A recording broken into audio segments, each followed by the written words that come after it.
موضوع الدرس کی فضیلت الایمان بالغیب، سورۃ الملک، تفسیر ابن کثیر۔ الحمد للہ رب العالمین، والصلاة والسلام على اشرف الانبیاء وسید المرسلین سیدنا محمد وعلى آلہ واصحابہ اجمعین۔ اللهم صل على سيدنا محمد وعلى آل سيدنا محمد كما صليت على إبراهيم وعلى آل إبراهيم في العالمين إنك حميد مجيد۔ أعوذ بالله من الشيطان الرجيم، بسم الله الرحمن الرحيم۔ إن الذين يخشون ربهم بالغيب لهم مغفرة وأجر كبير۔ وأسروا قولكم أو اجهروا به إنه عليم بذات الصدور۔ ألا يعلم من خلق وهو اللطيف الخبير۔ هو الذي جعل لكم الأرض ذلولا فامشوا في مناكبها وكلوا من رزقه وإليه النشور۔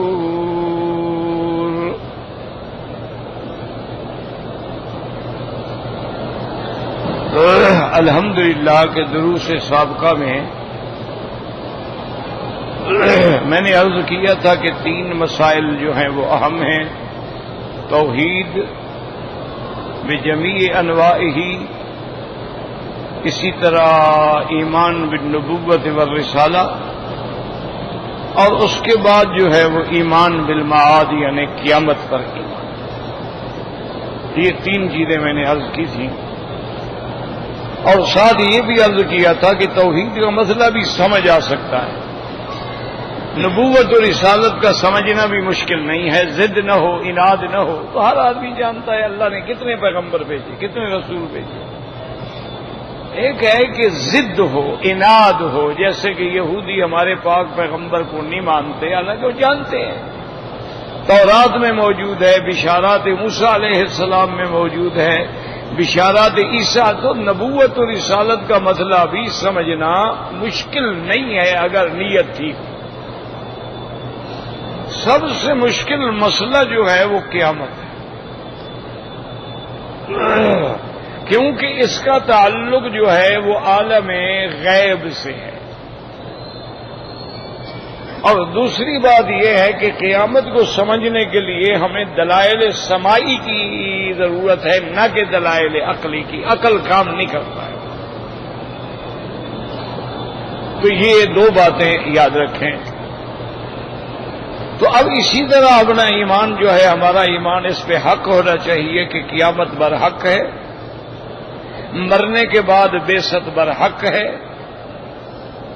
صحیفہ اعمال کی تقسیم برحق ہے، میزان اعمال برحق ہے، پل صراط پہ گزرنا برحق ہے، اس کے بعد اللہ کے فضل سے جنت والے جنت میں اور عدل سے جہنم والے جہنم میں جائیں گے۔ یہ ساری تفصیل برحق ہے، اس میں ذرے کے برابر بھی کوئی شک نہیں۔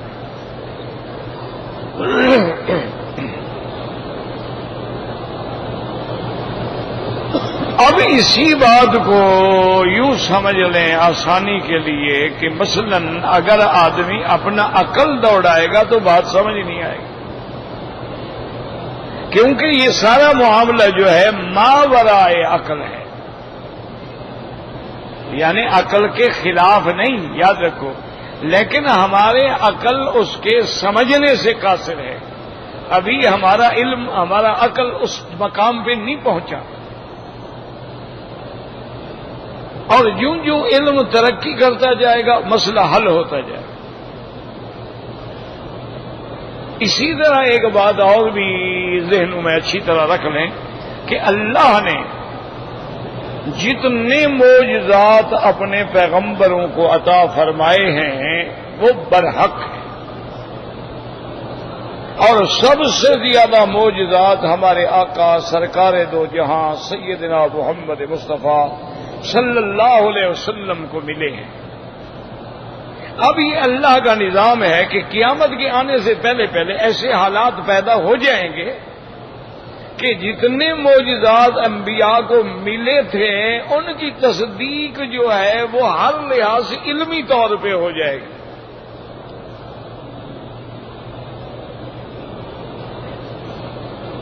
مثال کے طور پہ یوں سمجھیں کہ ہمارے آقا نے فرمایا ہے کہ جب بچہ ماں کے رحم کے اندر ہوتا ہے 3 اندھیریوں میں ہوتا ہے اللہ فرشتوں کو حکم دیتے ہیں اور فرشتے بھی پوچھتے ہیں کہ یا الہ العالمین کیا لکھنا ہے, تو اس کی چیزیں ایک تو لکھ دیا جاتا ہے کہ اس کی عمر کتنی ہے, ایک لکھ دیا جاتا ہے اس کا رزق کتنی ہے, ایک لکھ دیا جاتا ہے کہ وہ شقی ہے یا سعید ہے, یا نیک بخت ہے یا بدبخت ہے, یا یوں سمجھ لو مومن ہے یا کافر ہے. یہ 3 چیزیں ابھی وہ بچہ ماں کے پیٹ میں ہوتا ہے.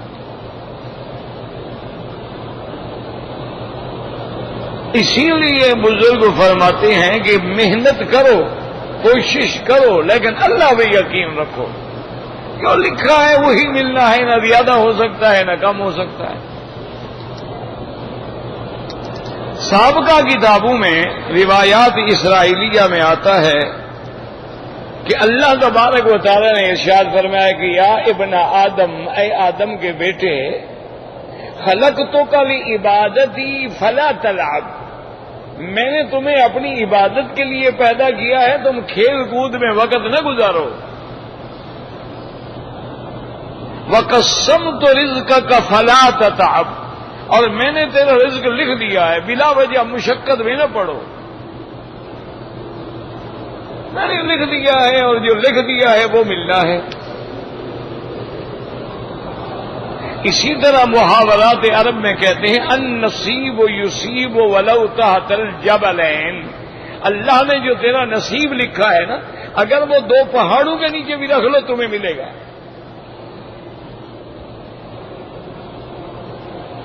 اور اسی طرح یعنی آپ حیران ہوں گے کہ جتنا اللہ نے رزق لکھا ہے جب تک وہ پورا نہیں ہوگا موت ہی نہیں آئے گی. تو یہ ساری چیزیں لکھی ہوئی.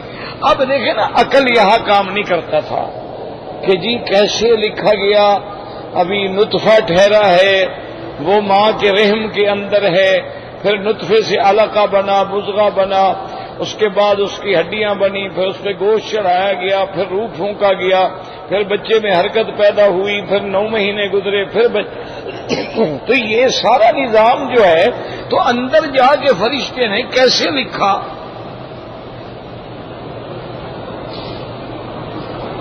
اب عقل تو کام نہیں کرتا, اور اس لیے عقل بھی کام نہیں کرتا. ابھی فرشتے معصوم ہوتے ہیں, کسی غیر عورت کے رحم کے اندر کیسے چلے گئے, جبکہ غیر عورت کو تو دیکھنا بھی حرام ہے. بات سمجھیں. اس لیے میں نے کہا تھا نا کہ قیامت کا مسئلہ بڑا مشکل ہے, تھوڑا توجہ کرو گے تو سمجھ آئے گا انشاءاللہ. تو ایک بات تو یہ سمجھ لو کہ ملائکہ جو ہیں وہ اللہ کے فرشتے معصوم ہیں اور اللہ کے حکم کے پابند ہیں. اب غیر محرم عورت سے غیر محرم مرد کا نظر ڈالنا بھی حرام ہے, لیکن جبریل بی بی مریم کے سامنے کھڑا ہے نا کہ نہیں. حالانکہ غیر محرم کو اجنبی عورت سے بات کرنا بھی حرام ہے, نظر ڈالنا بھی حرام ہے. وہ مجبوری ہے تو بس ہاں نہ ہمیں بات کریں, یہ تو نہیں کہ کس سے کہانیاں شروع کر دیں. تو اب جبریل علیہ السلام جب آ رہے تھے, بی بی مریم نے دیکھا تو کہا انی اعوذ بالرحمن منک ان کنت تقیا. انہوں نے کہا میں رحمان کے نام سے پناہ مانگتی ہوں, اگر تم اللہ سے ڈرنے والے ہو تو میری طرف کیوں آ رہے ہو. ایک خوبصورت جوان اور ایک خوبصورت پاک لڑکی. تو اب جبریل علیہ السلام نے فرمایا قال ان انما انا رسول ربک لأہب لک غلاما سویا. حضرت جبریل نے کہا کہ بی بی نہ گھبرائیں، میں انسان نہیں ہوں، میں تو فرشتہ ہوں، میں تو گناہوں سے بھی پاک ہوں. مجھے تو آپ کے رب نے بھیجا ہے، میں اللہ کا پیغام لے کے آیا ہوں تاکہ آپ کو ایک لڑکے کی خوشخبری دیں کہ ایک پاکیزہ بچہ اللہ آپ کو عطا فرمائیں گے. تو اب دیکھیں جبریل علیہ السلام بات بھی کر رہے ہیں. اچھا، پھر اللہ کے حکم سے جبریل علیہ السلام جو ہے پھونک بھی مار رہے ہیں. تو یہ سارے مسئلے کیوں ہیں کہ بھئی جبریل فرشتہ ہے، انسانوں کے لیے احکام الگ ہوتے ہیں، ملائکہ کے احکام الگ ہوتے ہیں. اور جہاں ہم نہیں جا سکتے فرشتے جا سکتے، جہاں ہم نہیں جا سکتے جنات جا سکتے ہیں.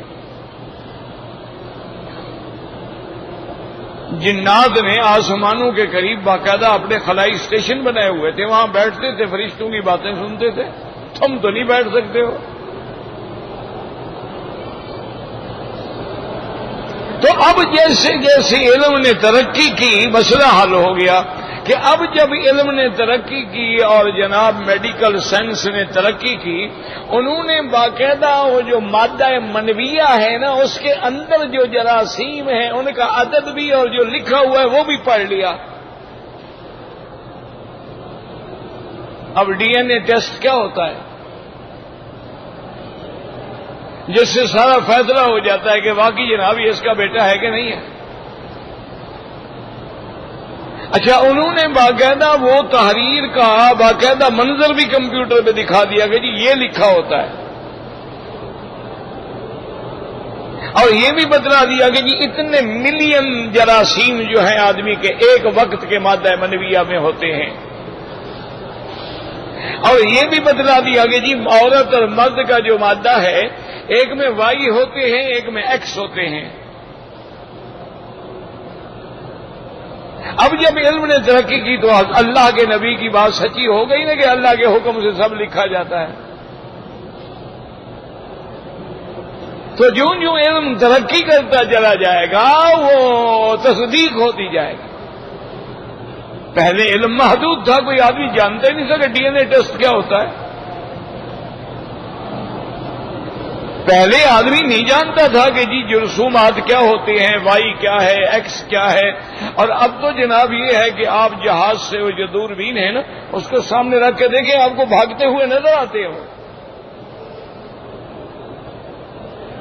اچھا، پھر وہ ہر جراثیم جو ہے وہ اولاد پیدا کرنے کے قابل نہیں ہوتا، اس میں بعد ہوتے ہیں.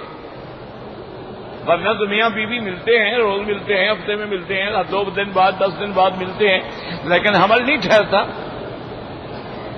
حالانکہ پانی تو نکل رہا ہے.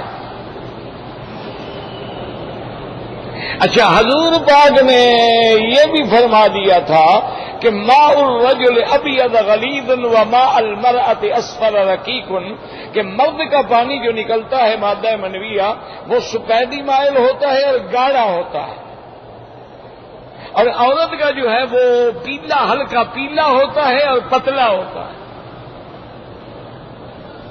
اب یہ چیز میڈیکل سائنس نے بھی مان لی کہ بھی مرد کا نطفہ جو ہے اس کی یہ شکل ہے اور عورت کا نطفہ جو ہے اس کی یہ شکل ہے. اسی طرح اب اللہ تعالی نے ہمیں 1400 سال پہلے فرما دیا تھا وَلَقَدْ خَلَقْنَا الْإِنسَانَ مِنْ سُلَالَةٍ مِّن طِينٍ ثُمَّ جَعَلْنَاهُ نُطْفَةً فِي قَرَارٍ مَّكِينٍ. اللہ نے فرمایا دیکھو میں نے انسان کو کیسے پیدا کیا. اصل آدم کو تو مٹی سے پیدا کیا، پھر اس کی اولاد کو ہم نے نطفے سے پیدا کیا، اور اس کو کیسے ہم نے قرار مکین ایک جگہ میں محفوظ رکھا. فی ظلمات ثلاث، 3 اندھیریوں میں، اس کے اوپر ایک پردہ ہے، پھر اس کے اوپر رحم ہے، پھر اس کے اوپر پردہ ہے. ان 3 پردوں میں ہم نے رکھا تھا کہ ہوا داخل نہ ہو، کوئی چیز داخل نہ ہو، اس نطفے کو کوئی چیز ڈسٹرب نہ کرے، خراب نہ کرے، وہ محفوظ رہے.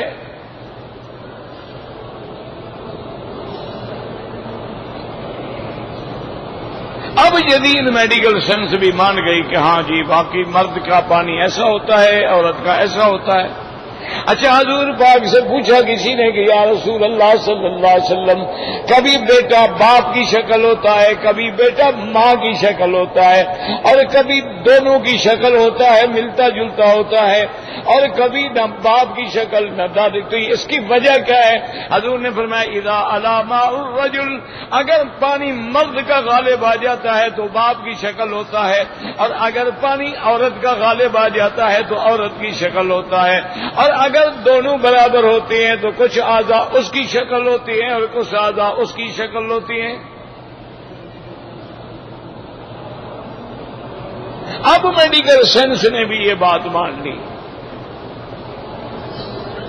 اچھا اسی طرح ہمارے علم نے یہ بھی بتلا دیا تھا کہ مرد کے نطفے سے انسان کی وہ چیزیں بنتی ہیں جو سخت ہیں، جیسے ہڈیاں ہیں، اعصاب ہیں، کھوپڑی ہے، یہ ہے، اور عورت کے مادے سے وہ چیزیں بنتی ہیں جو لطیف ہوتی ہیں، نرم ہوتی ہیں، دل ہے اور چیزیں ہیں، آنکھیں ہیں، سما ہے، بصر ہے، یعنی اس کے مادے سے لطافت لی جاتی ہے، اور مرد کے مادے سے سختی اور قوت اور غلاظت لی جاتی ہے۔ اب جدید سائنس مان رہی ہے، بلکہ آپ حیران ہوں گے، ایک بہت بڑے عالمی ڈاکٹر ہیں گائنی کے، عورتوں کی ولادت کے مسئلے میں، وہ کافر تھا، اور وہ عالمی ڈاکٹر ہے، اس کی کئی جرنل میں رپورٹیں آتی ہیں، چھپتی ہیں، کتابیں لکھی ہیں، پڑھی جاتی ہیں۔ اس نے کہ ایک دن بیٹھے بیٹھے کسی کتاب میں پڑھ لیا کہ پہلے نطفہ، پھر علقہ، پھر مضغہ، فکسون المضغۃ عظاما فکسون العظام لحما ثم انشأناہ، یہ ساری ترتیب جو تھی قرآن میں، وہ چھپ کر کے سیدھا اسلامک سینٹر میں گیا، ایک عالم کو جا کے ملا کہ قرآن پاک کیا کہتا ہے، بچہ کیسے پیدا ہوتا ہے۔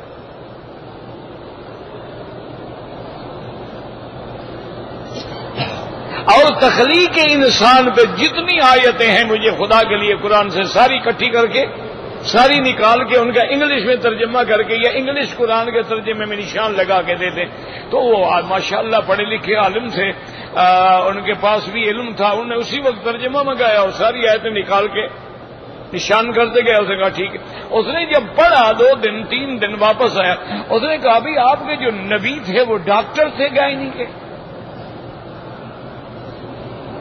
انہوں نے کہا ہمارے نبی تو ڈاکٹر ہے، وہ تو نبی تھے، رسول تھے، ڈاکٹر۔ انہوں نے کہا انہوں نے وہ باتیں لکھی ہیں جو میں نے اس علم میں 3 PhD کیے ہیں، ابھی تک جو مسئلہ مجھے سمجھ نہیں آ رہا تھا وہ قرآن میں موجود ہے۔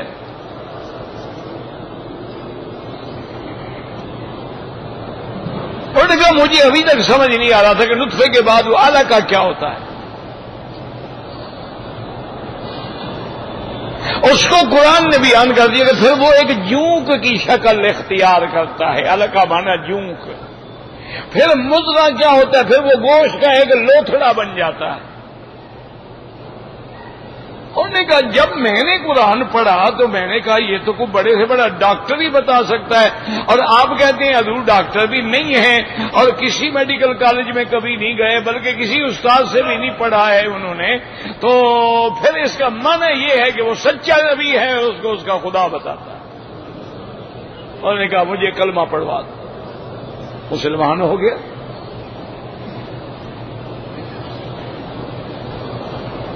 اسی طرح دنیا کا ایک بہت بڑا ایگریکلچرسٹ ہے، یعنی آپ کے زراعت کا بہت بڑا وہ آدمی ہے، ماہرین زراعت میں وہ انٹرنیشنل لیول کا آدمی ہے، چھوٹا موٹا نہیں ہے، پوری دنیا میں اس کو سیمینار میں بلایا جاتا ہے۔ وہ اس پہ ریسرچ کر رہا تھا کہ مثلاً ہم نے ایک ایسے دیکھے نا جی، آپ کا مثال کے طور پر ایک لان ہے گھر میں، آپ نے ادھر بھی پودے لگائے ہیں، ادھر بھی پودے لگائے ہیں، دونوں جانب پودے ہیں۔ اچھا خدا کی قدرت ہے کہ بعض پودے ادھر ہیں، بعض پودے ادھر، جیسے آج کل آپ دیکھتے ہیں نا کہ رات کی رانی ادھر لگا دو، دن کا راج ادھر لگا دو، مقابلہ ہو جائے تو خوشبو زیادہ بہتر ہوتی ہے۔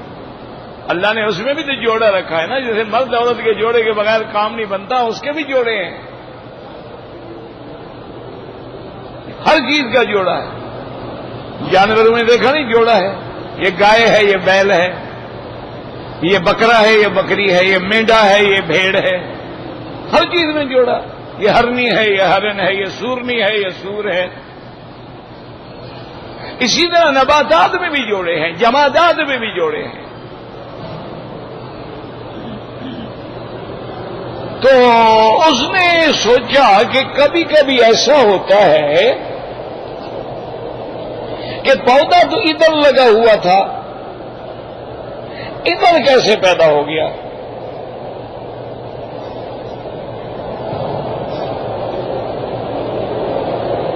یہ کیسے ہو گیا؟ بھئی ہم نے پودا لگایا تھا رائٹ پہ اور درمیان میں فاصلہ ہے، لیفٹ پہ تو تھا نہیں. یہ پودا جو ہے یہاں آ گیا، یہاں پیدا ہو گیا. وہ اسی پہ ریسرچ کر رہا تھا، پریشان ہو رہا تھا، سوچ رہا تھا. تو ایک دن قرآن پاک کھولا تو اس میں لکھا اللہ نے وَأَرْسَلْنَا الرِّيَاحَ لَوَاقِحَ، کہ ہم بعض ہوائیں ایسی بھیجتے ہیں جو حمل ٹھہرانے والی ہوتی ہیں.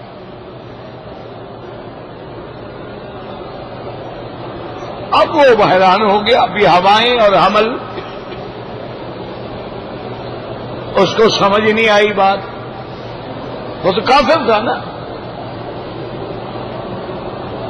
وہ ایک عالم کی خدمت میں گیا، اس کو کہا کہ بھی قرآن یہ کہہ رہا ہے کہ ہم، انہوں نے کہا اللہ کے بندے ادھر جو بیج پڑا ہے نا، اللہ ہوائیں بھیجتی ہیں ان کو اٹھا کے وہ ادھر ڈال کے حمل کر دیتی ہے، یہاں بچہ پیدا ہو جاتا ہے.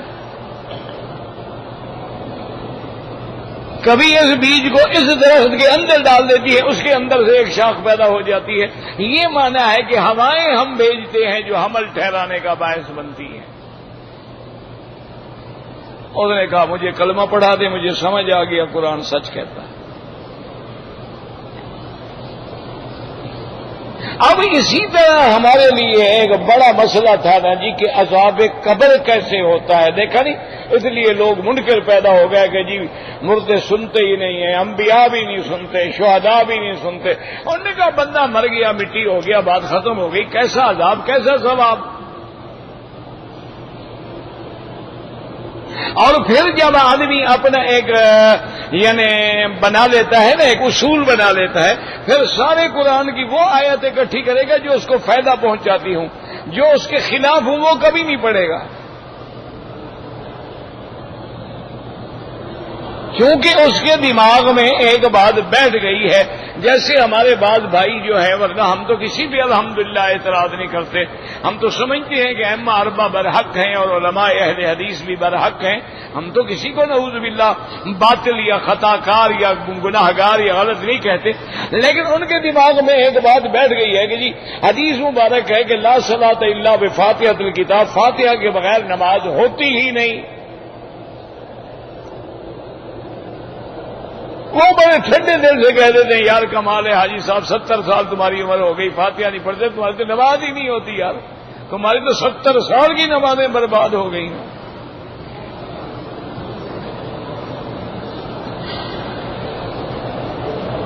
اب اگلا آدمی بھی پریشان ہو جاتا ہے کہ یار میں 70 سال سے نماز پڑھ رہا ہوں، تیری نماز ہی نہ ہو.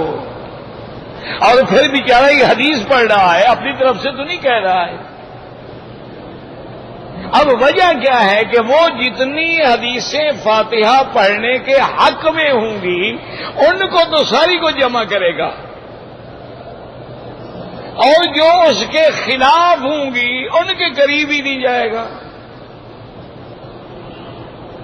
اب جس کو وہ سنا رہا ہے اس کے علم میں تو اگلی حدیثیں ہیں نہیں، وہ بیچارے کیا جواب دیں. اور انصاف کا تقاضا یہ ہوتا ہے کہ تمام حدیثوں پہ نظر ہو. حضور نے فرمایا کہ لا صلاۃ الا بفاتحۃ الکتاب، فاتحہ کے بغیر نماز نہیں ہوتی. اور دوسری جگہ حضور نے فرمایا اذا قرأ فانصتوا، جب امام پڑھے تو تم چپ رہو. تیسری جگہ حضور نے فرمایا من کان لہ امام فقراءۃ الامام لہ قراءۃ، جس کا امام ہو تو امام کی قراءت جو ہے وہ مقتدی کی قراءت ہوتی ہے.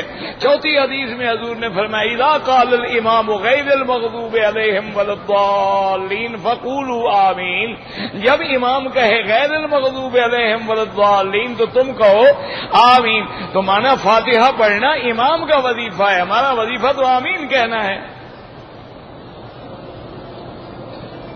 جب یہ ساری حدیثیں سامنے آئی تو مسئلہ حل ہو گیا۔ اب اس کو امام ابو حنیفہ نے فرمایا کہ بالکل ساری حدیثیں ہماری آنکھوں پہ ہے، منکر حدیث تو مسلمان۔ انہوں نے کہا بھائی فاتحہ کے بغیر نماز نہیں ہوتی، کیا مانا؟ اگر تم اکیلے ہو یا خود امام ہو، جب تک فاتحہ نہیں پڑھو گے نماز نہیں ہوگی۔ اس میں مقتدی کا کوئی مسئلہ نہیں ہے۔ جہاں مقتدی کو حضور نماز سکھلا رہے ہیں کہ اذا کبر فکبروا، جب امام تکبیر کہے تم تکبیر کہو، جب رکوع کرے تم رکوع، یہاں حضور سکھلا رہے ہیں مقتدی کو نماز، وہی سکھلایا کہ اذا قرأ فانصتوا، جب وہ پڑھے تو تم چپ رہو۔ انہوں نے کہا مقتدی کے لیے یہ ہے۔ اور پھر حدیث ہے کہ من ادرک الرکوع فقد ادرک الرکعہ، مقتدی آ رہا ہے، امام رکوع میں چلا گیا، وہ کھڑا ہوا اللہ اکبر، پھر رکوع میں چلا گیا، اس کی رکعت ہو گئی، اس نے تو کچھ بھی نہیں پڑھا، اس نے تو ایک لفظ بھی نہیں پڑھا بیچارے نے، لیکن رکعت ہو گئی۔ من ادرک الرکوع فقد ادرک الرکعہ تھا۔ اچھا اسی طرح یہ ہے کہ امام صاحب ظہر کی نماز میں ایک سورت پڑھ رہے تھے جس میں سجدہ تلاوت تھا، تو امام جب سجدے میں چلا جائے گا تو ہم مقتدی جائیں گے کہ نہیں جائیں گے؟ ہاں جی، کھڑے رہیں گے، ہم بھی سجدہ کریں گے، ہم نے نہ سنا ہے نہ پڑھا ہے، ہم سجدہ کیوں کریں؟ ہمارے کیا قصور ہے بھائی؟ جس نے پڑھا ہے وہ کرے، ہم کھڑے ہیں۔ تو انما جعل الامام لیؤتم بہ، ہم امام کے تابع ہیں، لہذا اس کا پڑھنا گویا ہمارا پڑھنا ہے۔ تو یہ مسائل ہوتے ہیں۔ اللہ سب کو انصاف کی، عدل کی اور امانت و دیانت کی توفیق دے کہ وہ بلا وجہ ایک دوسرے پہ اعتراض نہ کریں، بلکہ ٹھنڈے دل سے تمام مسائل کا احاطہ کریں۔ اب دیکھیں جی احادیث مبارک میں آ گیا ہے کہ بھئی بندہ مرنے کے بعد عذاب قبر ہوتا ہے، اب سمجھ نہیں آتا تھا۔ جی آدمی جب مر جاتا ہے تو اس سے سوال بھی ہوتے ہیں، 3 سوال پوچھے جائیں گے، من ربک، دوسرا سوال ہوگا ما دینک، اور تیسرا سوال ہوگا ما تقول فی حق ھذا الرجل۔ 3 چیزیں پوچھی جائے گی۔ تیرا رب کون ہے؟ مسلمان کہے گا ربی اللہ۔ پوچھا جائے گا ما دینوں کا، تیرا دین کون سا ہے؟ کہے گا دینی الاسلام۔ اور پوچھے کہ ما تقول فی حق ھذا الرجل، اس بندے کے بارے میں تیرا کیا عقیدہ ہے جس کو اللہ نے بھیجا ہے؟ الذی بعث فیکم، تو مومن کہے گا محمد الرسول اللہ۔ اب کامیاب ہو گیا، وہ کہیں گے نم کا نومت، اب آرام کرو، مزے کرو بھائی، تم پاس ہو گئے۔ اور جب کافر سے سوال ہوگا من ربک، وہ کہے گا ہاں لا ادری، مجھے تو کوئی پتہ نہیں۔ بھائی تیرا رب کون ہے؟ انہوں نے کہا جی کیا پتا، 100 جگہ پر تو ہم سجدے کرتے رہے، اب کون کون سا رب بتاؤں؟ ہم جناب کبھی علی حجویری کی مدار پہ سجدے کرتے رہے، کبھی اجمیر شریف سجدے، اب کس کس خدا کا نام لوں؟ ہاں لا ادری۔ وہ پوچھیں گے دین کیا ہے؟ ہوگا بس جو لوگ کہتے تھے، مجھے تو کوئی پتہ نہیں۔ تو اب جناب یہ ہے، اب یہ مشکل آ گئی، اس بات کو سمجھو کہ حضور فرماتے ہیں قبر میں سوال جواب ہوگا، اس لیے حضور نے حکم دیا کہ جب مٹی ڈال لو، قبر بند کر لو، تو اب قبر پہ کھڑے ہو کے دعا مانگو تاکہ اللہ تبارک و تعالیٰ تمہارے بھائی کو سوال و جواب میں ثابت قدم رکھے۔ حضور نے فرمایا الآن یسأل، اب پوچھا جائے گا، فاسألوا لہ التثبیت، اللہ سے دعا مانگو اللہ اس کو ثابت قدم رکھے، صحیح جواب دے۔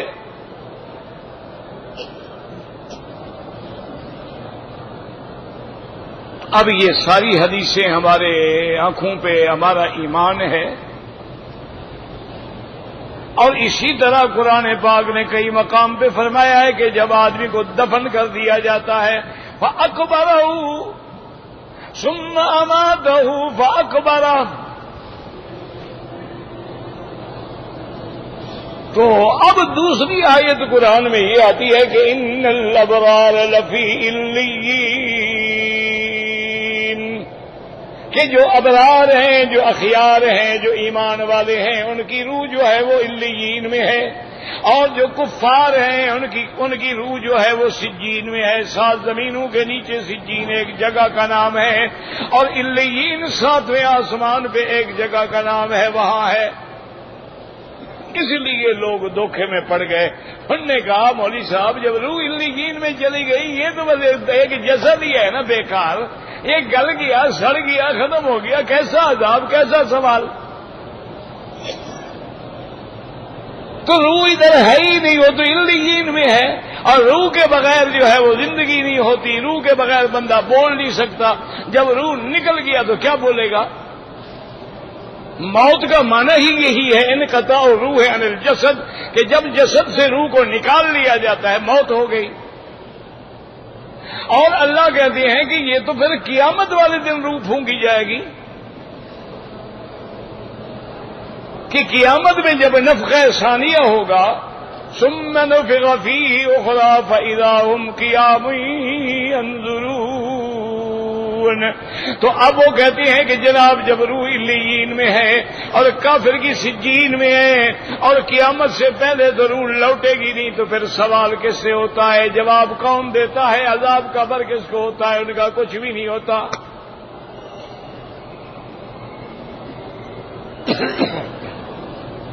اب جدید علم نے ایمان سے کہیں تسلی کر دی ہماری کہ نہیں، کہ حضور کا فرمان برحق ہے، کہ حضور پاک نے قبر پہ کھڑے ہو کے فرمایا کہ انہما لیعذبان، ان قبر والوں کو عذاب ہو رہا ہے۔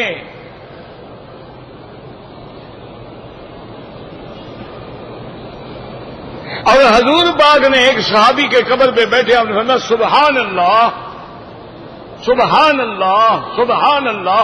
صاحب کیا بات؟ میں بھی قبر پہ بیٹھا ہوں، قبر نے میرے صحابی کو پکڑ لیا۔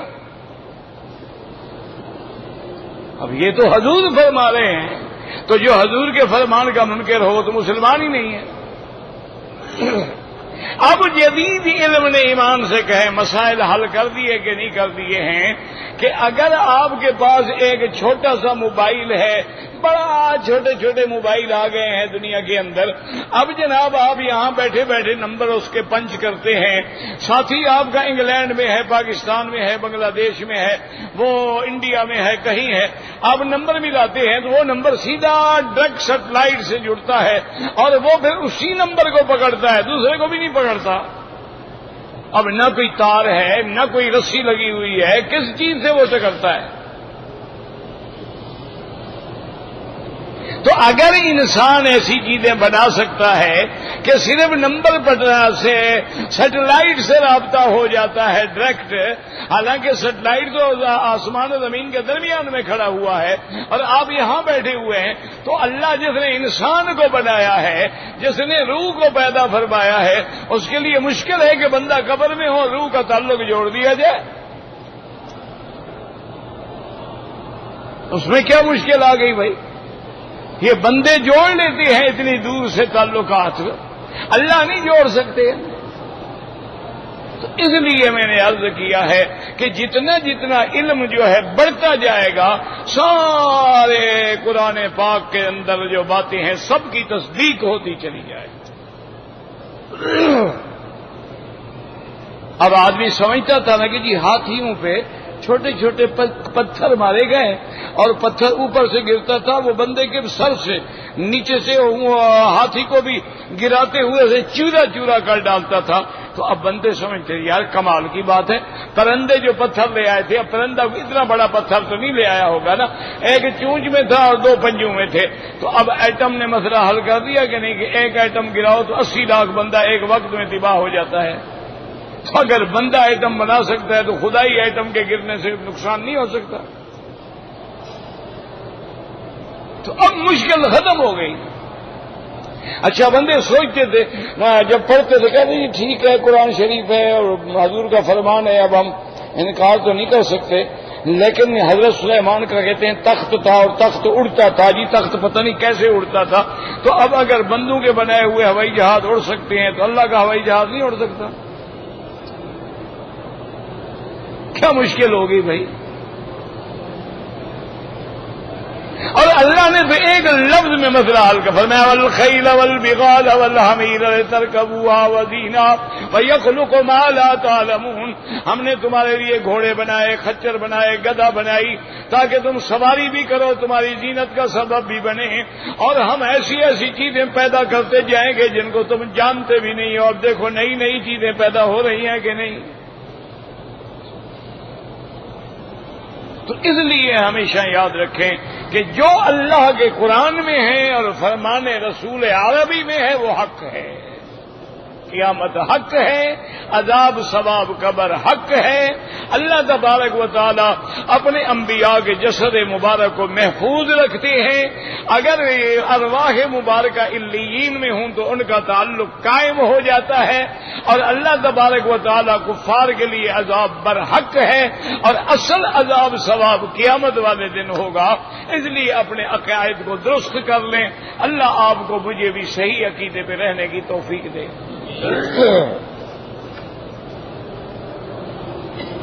آپ کے سوال چونکہ بچ جاتے ہیں، میرے بھائی گزارش یہ ہے کہ اگر آپ کو پیشاب کے بعد قطرے آتے ہیں آپ ہر ممکن احتیاط کریں، یعنی پانی ڈالتے رہیں، بیٹھے رہیں حتیٰ کہ تسلی ہو جائے کہ قطرے ختم ہو گئے۔ اچھا بعض لوگوں کا یہ بھی ہوتا ہے، ڈاکٹر کہتے ہیں کہ کیونکہ مجھے خود تکلیف ہے نا، تو وہ کہتے ہیں کہ آپ نے پیشاب کیا ہے نا تو 2 منٹ کے لیے آپ کھڑے ہو جائیں، کھڑے ہونے کے بعد 2 منٹ کے بعد پھر بیٹھ جائیں، صاف ہو جائے۔ کیونکہ پراسٹیٹ پرابلمز ہوتی ہیں، اس کی وجہ سے یہ ایسی چیزیں ہو جاتی ہیں، ڈاکٹر سے بھی رجوع کریں۔ ابھی دنیا میں بڑے بڑی دوائیں بھی آ رہی ہیں، اصل شفا تو اللہ کے ہاتھ میں ہے۔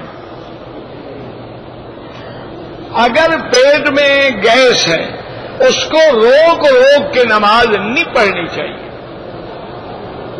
آدمی پہلے جا کے فارغ ہو جائے، سکون سے آ کے نماز پڑھے، یہ نہیں کہ توجہ نماز کے بجائے پیٹ کے اس ہوا کی طرف ہو، پھر نماز کا کیا فائدہ ہوگا؟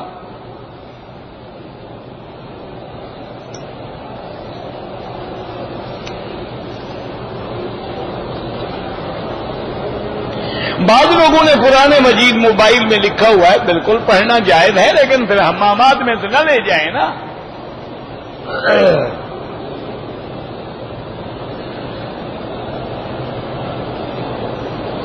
میرے کچھ رشتے دار ہیں جو دیہاتوں میں جاتے ہیں اور وہاں سے دیہاتی عورتوں کو، غریب لوگ ہوتے ہیں بیچارے، ان کے بال خریدتے ہیں، وہ بیچتے ہیں، بالکل حرام ہے۔ تو یار ایک مسئلہ ہے، یہ اللہ پاک نے عقل نہیں دیا ہے، کوئی سارے مسائل کا ٹھیکیدار ہے مولوی مکی؟ عمرے پہ آتے ہو یا حج پہ آتے ہو تو عورت کے لیے کتنے بال کٹانے کا حکم ہے کہ 1 پور کے برابر بال، یعنی حج عمرے کے میں بھی اس کو پورے بال کٹانے کا حق نہیں ہے، یہ ایک بال کاٹ کے بیچتی رہے۔ اور کتنے ظالم ہیں وہ لوگ کہ عورتیں بال بیچ کے پیٹ پال رہی ہیں، ان کو شرم نہیں آتا کہ ان کی مدد کریں۔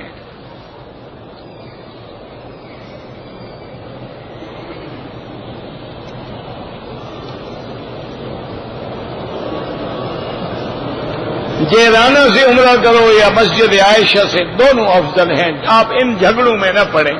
امام ابو حنیفہ فرماتے ہیں مسجد عائشہ سے افضل ہے، امام شافعی فرماتے ہیں جیرانہ سے افضل ہے۔ آپ مسافر لوگ ہیں، قسمت سے آئیں، جہاں جہاں موقع ملے سارے کریں، آپ مسئلوں میں کیوں پڑتے ہیں؟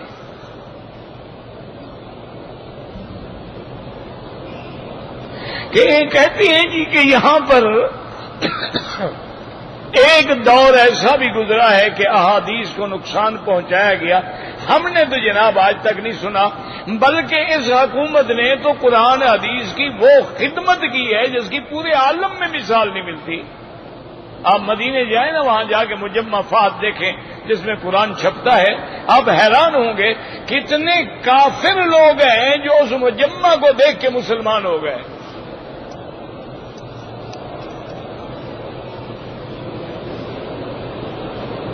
ایک آدمی بالکل ٹھیک ہے لیکن عمرہ ویل چیئر پہ کرے، بالکل نہ جائے، اور اللہ سے معافی مانگو۔ اللہ نے تندرست بنایا ہے، بلا وجہ بیمار بنتے ہو۔ اگر اللہ تمہیں ویسے ہی ویل چیئر پہ ڈال دے پھر کیا کرو گے؟ خدا سے معافی مانگو، توبہ کرو، اللہ نے توفیق دی ہے، چلو۔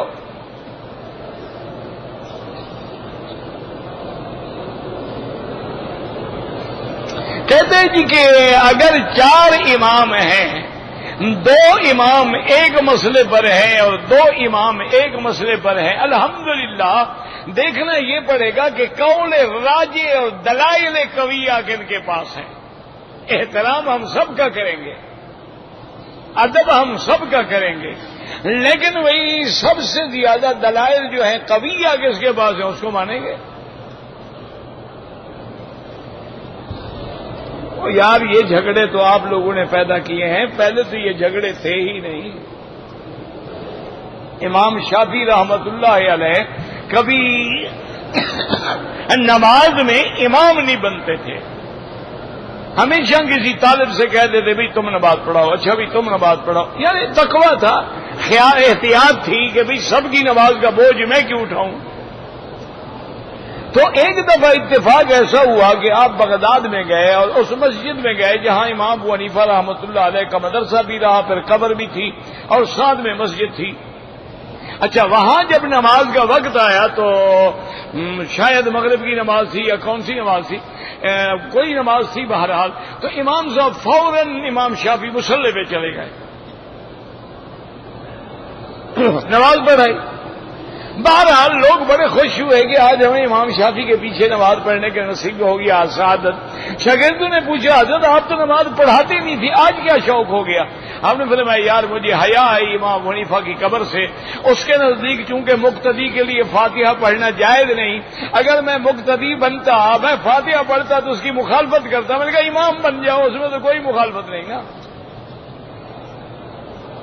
یہ ادب تھا، یہ احترام تھا، مسئلے میں مخالفت ادب مکمل۔ آج ہم تو جناب چھوٹی سی بات ہو جائے تو یہ کافر تو وہ کافر۔ انسانی روح کو اللہ نے کس چیز سے بنایا ہے یہ قیامت میں اللہ سے پوچھنا، چونکہ اللہ نے قرآن میں فرما دیا ہے حضور آپ سے کوئی پوچھے تو کہو قل الروح من امر ربی، روح میرے رب کا امر ہے، وما اوتیتم من العلم الا قلیلا، تمہیں علم دیے ہی نہیں گئے تو میں کہاں سے بتا دوں؟ قیامت والے دن اللہ سے پوچھ لینا کہ جناب میری روح کس سے بنائی تھی آپ نے؟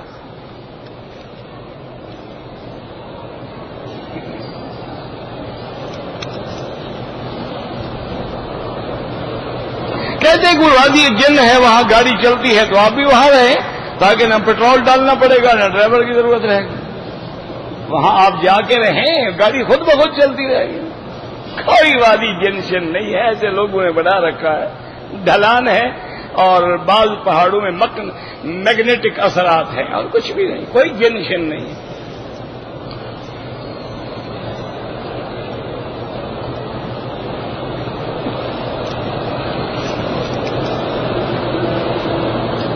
کہتے جی کہ ہم عربی زبان نہیں جانتے، جب جنازے کا اعلان ہوتا ہے تو ہمیں پتہ نہیں چلتا، تو اب کس کس زبان میں اعلان کریں؟ اردو میں، عربی میں، انگریزی میں، بنگالی میں، برمی میں؟ انشاءاللہ جنازہ دوسرے دن پڑھیں، کیا خیال ہے آپ؟ تو تم کیوں نہ عربی کا ایک لفظ سیکھ لو؟ اچھا نہ بھی سیکھو، جو اعلان جو امام کی نیت اللہ اکبر، بس ختم ہو گئی بات۔